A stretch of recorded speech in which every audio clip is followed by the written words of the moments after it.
ખ્રિસ્તમાં વહાલા હોસાના ચર્ચના મેમ્બર્સ અને બધા જે કોઈ આ વિડીયો જુએ એના માટે આજે સવારે પ્રભુએ મારી સાથે વાત કરી અને મને થયું કે હું પણ એ વાત તમારી સાથે શેર કરું.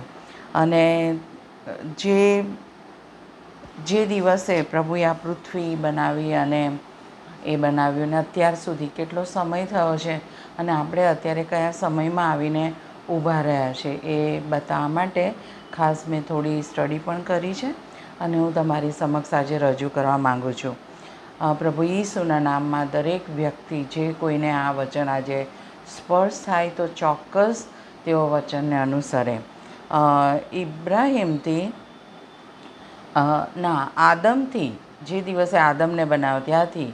ઇબ્રાહિમ સુધીનો જે સમય છે